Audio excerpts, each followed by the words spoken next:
very definitely. I think mindset was probably the one thing that made the most difference for my outcome. Just creating my definite purpose. I mean, you have to know why you're doing something. And so to have that definite purpose written down, and then I've changed it several times. And then to have my personal faith formula that I read every morning, still do. And it is, that's what got me into the mindset for the day. And it helped me throughout the day.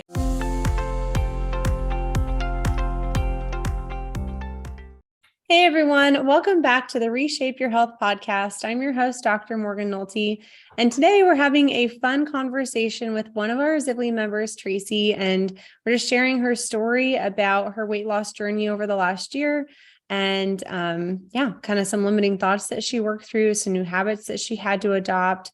We'll talk about what she found most helpful about the Zibly program, all those kinds of things. So Tracy, thanks for coming on and agreeing to share your story. I just like starting with your story. So just tell us a little bit more about yourself and kind of where you were at a year ago before you joined, because it was right about Easter last year when you joined. Yeah. Well, thank you for having me. Yeah. So I am happily married with 2 daughters and I have 6 grandchildren. Yeah. And I had had my dad had a diagnosis of dementia, and I had moved him closer to me about a year ago. And I'm his provider. I take care of all of the things he needs, although he is in a memory care unit. So,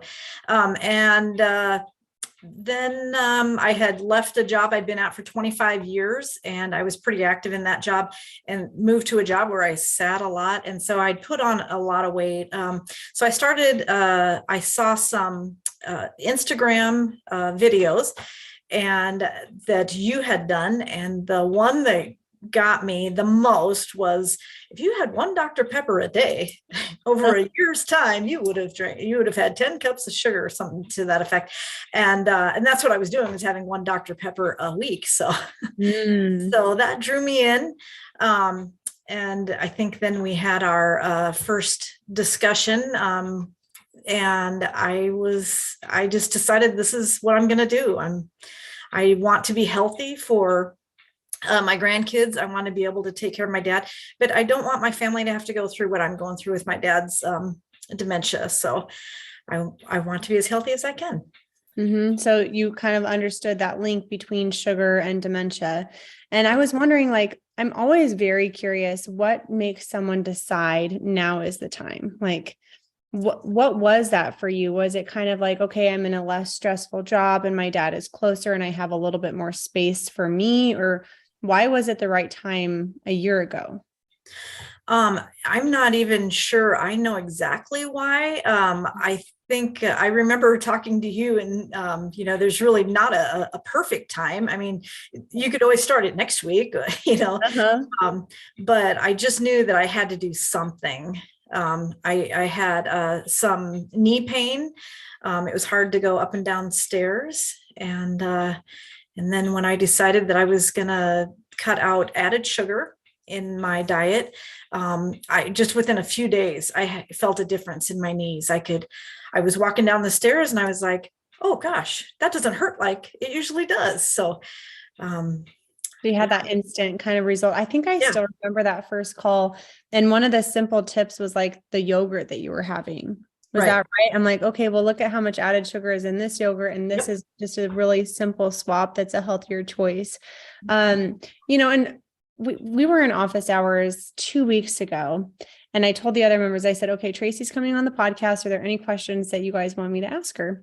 And one person brought up a really good question. They're like, did you have other areas of your life besides your nutrition that needed dialed in? Like, we talk about nutrition, movement, stress, sleep, mindset. And so I think sometimes when people see someone who have had great results, which you have, and we'll talk about, they're like, oh, well, she must have had it easier because maybe she only had like 1 pillar to work on. So can you share a little bit more of like what kind of had to change in your life over the last year to get you where you are today? Yeah, no, I had to deal with all of those pillars. I was doing some exercising, but it was really just walking. There was no resistance training. Um, yeah, and the sleep was, not like it should be. I wasn't taking enough water in. I mean, all of the pillars were needed help. But the program was set up just so that I could work on those gradually and just get to where I needed to be. Yeah, with everything, like all of the things. And I think that's so commonly overlooked. People always want to talk about food or talk about exercise, but the sleep and the stress really do affect your blood sugars, which affect insulin and the ability to lose weight. And we mentioned mindset, and I kind of wanted to dig into that a little bit too. And did you have any like limiting thoughts that you've identified over the last year? And Yes. what mindset tools inside the program have you found to be most helpful? Uh, Very definitely. I think mindset was probably the one thing that made the most difference for my outcome. Just creating my definite purpose. I mean, you have to know why you're doing something. And so to have that definite purpose written down, and then I've changed it several times. And then to have my personal faith formula that I read every morning, still do. And it is that's what got me into the mindset for the day, and it helped me throughout the day. Just simple things like if somebody offered me a donut at work, and to be able to go back to why I do what I do and why it's important to me. And so I think the mindset was just a huge part. One of the limiting thoughts that I had was that there's no way that I could fast. I mean, I've had 3 meals a day with snacks in between. There's no way I could fast. But the way the program was set up, once I added the protein that I needed, then I wasn't hungry in between meals. And it was easy to start with a 12-hour fast and then build it up to an 18-hour fast. And now breakfast is really, it's just that's the time I'm fasting, from 6 p.m. till like noon the next day. So it's just natural now. Yeah, you've developed, you said, like habits of exercise and habits of fasting, and you can. I was reading through something that you sent me ahead of time too. The 9:30 snack I thought was an interesting one. Can you talk about that one? Yes, 9:30 a.m. at work every day. I felt like I needed a snack, but it was just this habit that I had. And then once I got the protein that I needed, I wasn't hungry in between, but I'd still get that, oh, I need to have a snack. And Cheez-Its were my go-to snack. And then, so now I've replaced it with a better habit. I just have a cup of herbal tea, hot herbal tea. And I don't need that snack any longer. Yeah. Do you mind sharing some of your whys with us, of like, why was it important for you to really take control of your health? Well, that first one that I mentioned was my dad's dementia, that I want to do everything I can to not get that dementia. Just moving with my grandkids. That's one of my favorite things, is spending time with family, and my grandkids are very active, and it was hard for me to get up off the floor if I was playing with them or something. And now it's gotten a lot easier. So my husband and I like to travel, and traveling is a lot of walking, and so that's something else I really like to do. So yeah, that's a lot of my main reasons. And you had a win that you shared, that you passed ninja training, which I thought was super fun. Yeah. Do you want to talk about that one? My grandson is 6, and he asked me to play ninja one day, and I had never played ninja. Wasn't sure what a ninja would do. So he said, I will show you, Grandma. And it was a lot of crawling on the floors and being flat up against a wall and sneaking around and being very quiet up and down stairs. And when I got done, he awarded me with a ninja bracelet, which I proudly wore. But it was good to be able to do those things and not be in pain. And totally. Those are the things they're going to remember. Totally. And to recognize that you were able to do it, like, man, and that's such a positive reinforcement for yourself to keep going. Can you speak to the medication changes that you've noticed too? Because we work with a lot of people to reduce and eliminate meds, and I feel like you're such a good example of that. I was on blood pressure medication and cholesterol medication when we started. And with your help, I was able to word it just right to ask my doctor if I could be off of my blood pressure medication, to which he said, no, you cannot, but I'll cut it down for you. And then one day my husband and I were, I've been taking my blood pressure every day. And we were out in a store, and I like passed out because it was so low. And so then I got a hold of my doctor again. He's like, no, please stop taking it. So I've been taking it every day. And then the cholesterol, I had blood work done, and they said, yep, it's within range now. So just stay on that blood. And I said, no, I do not want to stay on the cholesterol medication. This is my whole point. I want to be off. I have lost this much weight. I want to be off. And he said, okay, then you should be off of it. So it was, that's one of the best things with this program, is that I learned to take control of my life. I would have talked back to a doctor or not taken his recommendation. And so here I am saying, no, I'm in control. I'm in control of what I put in my body. I'm in control of how I move my body. And it's been just a great revelation for me. Yeah. And how you think, right? Yes. And we do this. I actually do that a lot with clients, is frame the conversation to the doctor. I did it yesterday with someone, and they were like, well, I don't want to burn my relationship with my physician. And I was like, okay, so pre-frame it. Say like, I respect you as a physician. I want to maintain a good patient physician relationship. However, I also want to do everything I can to optimize my health. I know that we were talking about LDL cholesterol, which we talked about a lot. I know my LDL numbers are high. Do you mind if I share a couple of resources with you that I have found, so that we can maybe circle back around in a month and have this discussion again? And it's like, so what physician isn't going to take that well? Like, right. So I think that like learning, it's almost like we have to go past that automatic thought of like, well, I can't go against my physician. Well, why not? Like, why can't we do that in a compassionate, respectful way that's in line with your health goals? So that's awesome to hear. Yes. I was looking through some other things, was like to not shy away from mirrors, to fit in cuter clothes. Can you speak to those a little bit? Because I think it's important to have a lot of different whys, because there are certain situations or like temptations where we have to have a why for each circumstance. And so I think those whys kind of fit different circumstances. Can you speak to those a little bit? Yeah, I think it was one of the lessons in the program, and I had written down a list of things like I didn't want to have joint pain. I wanted to be off my medication. I don't ever want to have diabetes, and not to shy away from the mirror, because I was overweight. I shared a photo of last year and then this year in the same dress, and it was just yes. like, wow, you look so healthy. Yes, and I feel healthy, and that's huge. Yeah, just to fit into some cute clothes, and that's been a journey. I was wearing clothes to work that were so baggy, and, but they were my clothes. And so then I would buy a few clothes, and then I'd need some more clothes in a smaller size. So it's a great problem to have, though.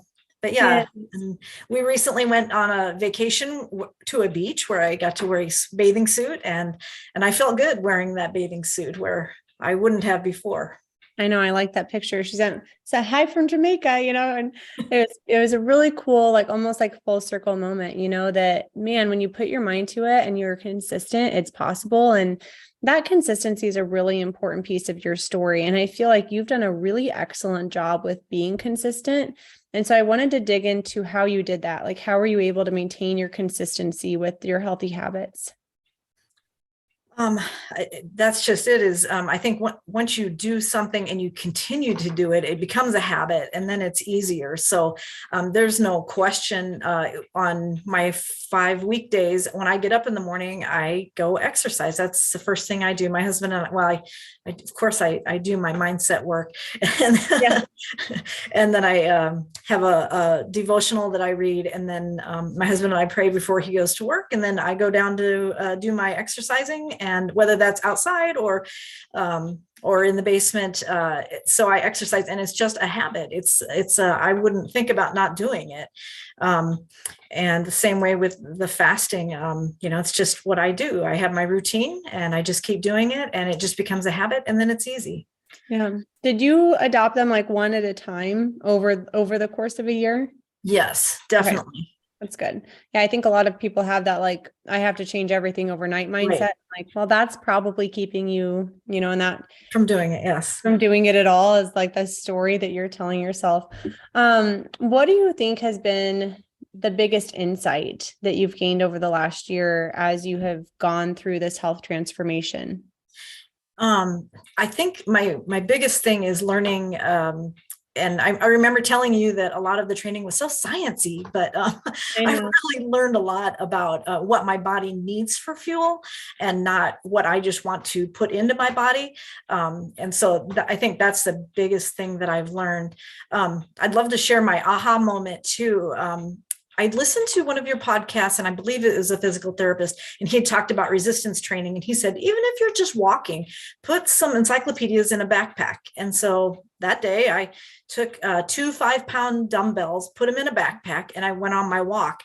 And I got back home and I couldn't wait to get that backpack off. And I thought to myself, this is just 10 pounds. And then I thought, wait a minute, I had lost 10 pounds. So that's what I felt like every day walking. And so that was my motivation to say, yes, I got to keep doing this. This is worthwhile. That's amazing. So how much weight have you lost so far? I have lost 50 pounds. Oh, good. Okay. So did you reach that last goal then, since you sent Yes. that? You Yeah. did? So you reached all of those like Yes. initial goals that you set for yourself. Yes. So Yep. now think of like a plate at the gym, right? That's like 45 pounds plus a 5-pound thing to put that in your backpack and carry that around. Can you imagine just like how much energy that was taking just to like Yes. move and like be at that weight for you, you know? Yes. Do you feel like you've had a shift in energy at all and your capacity to like show up as a wife and show up as a mom and a grandma and Yes. an employee? Can you speak to that like energetic shift a little bit? Yeah. And I feel like maybe my mind is clearer. I don't know if that's scientific or not. Yeah, I Yes, feel it like is. Yeah. my thought process is much better. And yeah, I just have that energy that I was expending on just being, I can now use towards, doing things and going places and being present. So yeah. Being present is huge. Like, I was sick over the last week and how much distraction it is to be ill and like to constantly have to be like, okay, where's my cough drop? Where are my Kleenex? And I think of someone who's on an insulin regimen for diabetes and they have to time their life around their insulin and they have to time, a lot of people with chronic pain have to like time their life and manage their life around their pain. And it's like, man, so much more opens up to you when you have good health. And so yeah, you're right in the brain clarity for sure. When you're not on the blood sugar roller coaster all day, when you're eating like 3 meals and 2 snacks, that really helps with the clarity. What do you think has been the most helpful part of the whole Zivley program with like the course or the coaching, any community aspects, or was there a certain lesson or module that you really liked? I think it has to be that mindset piece. I think that's what does it for me. It just gave me the daily reminder of why do you do this and why, I think that's the best part, because that can fit into so many different areas of my life. I mean, it doesn't have to be about exercising or health or, it can be just about friendships or whatever. You can use the same mindset routine, and mindset is it is what's changed a lot of me. So Totally. How do you think you have changed, like regarding your friendships or your relationships? Like, how has the mindset work that you learned in Zivley impacted other relationships? I just think I remember learning about the no train. Yeah. And so I am able to make better decisions, I think, about, how to spread myself out. Yes, I can help you with that, or no, that's not something that's going to be a life drain or life sustaining for me.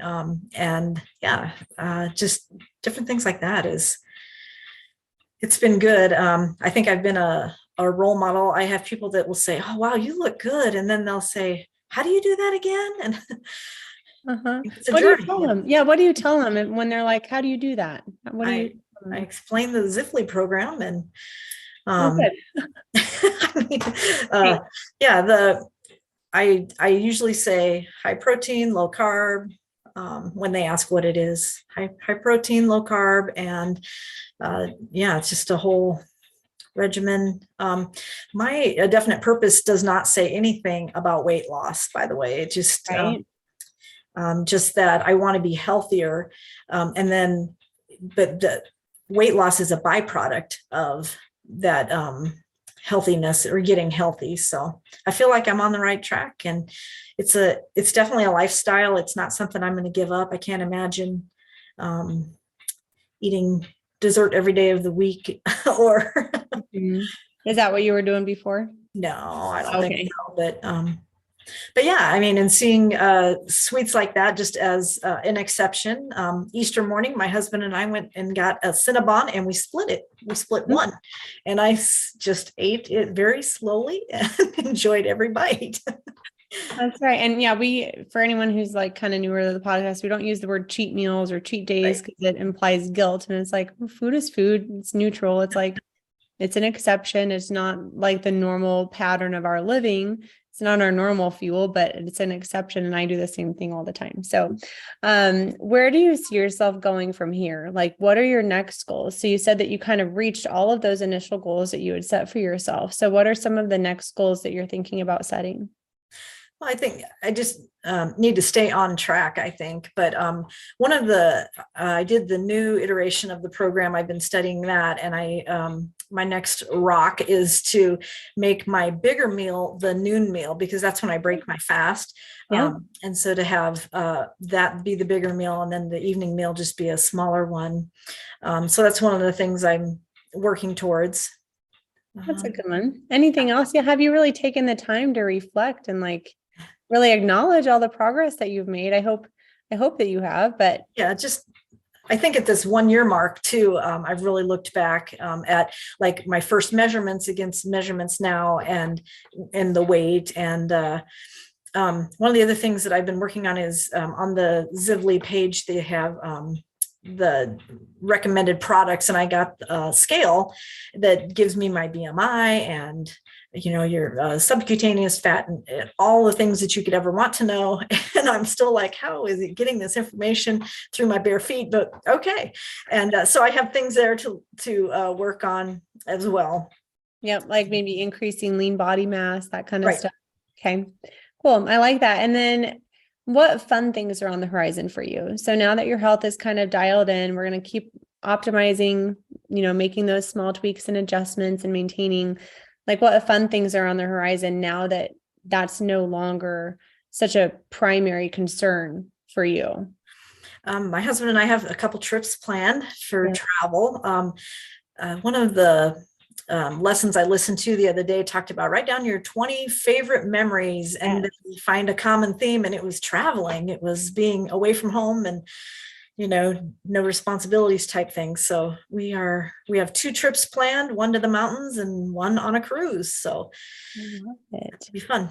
Yeah. So for anyone who's listening, that's a super easy exercise that I think is so powerful to find what brings you joy, because a lot of people, Tracy, you were kind of in maybe, I don't want to impose a word, but maybe a stressful situation with your dad and moving him and, being in that primary caretaker role. I think especially caretakers sometimes forget to like do things that light them up and bring them joy and fill their buckets. And so one little example is if you take a piece of paper and you write down like your top 20 memories, and then you go back and you find themes. But be careful if you're a woman of childbearing age, because it may make you want more children, because I wrote down mine. And like, obviously, my son's birth and my daughter's birth. And I'm like, I mean, if those are like 1 and 2, why wouldn't we have another one? So, yeah, for me, it was like doing active things outside with loved ones, and then the beach, like getting super specific about, okay, what is it about traveling? That way we can go ahead and create those experiences to bring ourselves more joy. Or like Right. massages. I told you yesterday that I booked a massage, like a hot stone massage, just to give myself a little break. So if you haven't done that exercise and you're listening or you're watching to this, please do that. Write down the top 20 memories of your life. Go back and look through themes. And if you can, replicate or recreate similar experiences on a regular basis to give yourself more joy. And it's a great non-food reward too. Like, Yeah. I don't know about you, but I am used to rewarding myself with food, or at least that's how we were rewarded a lot growing up. So yeah, we had to get a little bit more creative with that. But is there anything that you'd like to share with someone like who, maybe I have two circumstances. So someone who is already a Zivley member who hasn't really taken full advantage of the course trainings or the program, like what advice would you have for them? Wow, they are just so worthwhile. And they each build on each other. So you start with the first one, and then I'd have a question, but I'd go on to the second one, and there'd be my answer. I think too, one of the things I did in the beginning when I first started was I scheduled time to do the learning and the modules, and the fun sheets you have to do the fun sheets. But I scheduled time, and it was on the calendar. So my husband knew, hey, she's going to be busy doing this. And I would do it because it was scheduled. If it's not scheduled, it's not going to happen. So, so just schedule it, do it. And I've learned so much. So now I'm going through the second iteration and learning again and picking up things that maybe I didn't pick up the first time, and it doesn't hurt to go back through it for sure. So yeah, there's quite a bit new information in the second edition in the fuel module, specifically like on carbs and proteins and fats and micronutrients and hydration. And we put a lot of thought into the order of the program, right? Because you point blank told me mindset was the most important thing that I took from this program. But I'm guessing I don't know if you would sign up for mindset. Like, did you expect that coming into the program, that would be your biggest takeaway out of the program? No, not at all. Right. Yeah. So that's why, like, we put, after the orientation module, like we put fuel, because I'm like, well, people want to know what to eat. Let's give them that information. And then mindset is kind of in the next phase of the program, because everyone wants the strategy, but they need the mindset. But you got to give them what they want before you give them what they need, type of thing. Sure. So that's a really good piece of advice. Like, go in order, carve out the time. What about someone who hasn't joined? Like, is there any piece of advice if they're like on the fence thinking about it? What would you tell them? There's never a good time to start. You just have to do it. And it truly is. I mean, if I can do this, anybody can do it. It was just so well thought out, and it just makes sense when you do the study and you actually, do what's in the program. It actually makes sense, and you just have to trust that it works, and it does. Yeah, you're proof of it. And I really appreciate your time. I think that we always like bringing case studies on of people who have been really successful with the program, because you're an inspiration to others. There's people who are where you were 1 year ago, right now, watching or listening. And before we hit record, I said the goal of this is to inspire someone to make change, whether that's inside of Zivley, whether that's on their own. We just want to inspire someone to make healthy habits a priority, because then they have the energetic capacity to show up in bigger and better ways. And I'm so excited for you. And thank you so much. Is there anything else that you wanted to share before we wrap it up? No, I just, anybody who has not started this program, you should. It's good for life. Yeah, it is. Thank you. I appreciate your time. I appreciate the effort that you put in towards your health transformation. All the credit goes to you. We're just kind of the vessel to share the information that's out there. And I'm glad that you took advantage of that. Yeah. Thanks. You bet.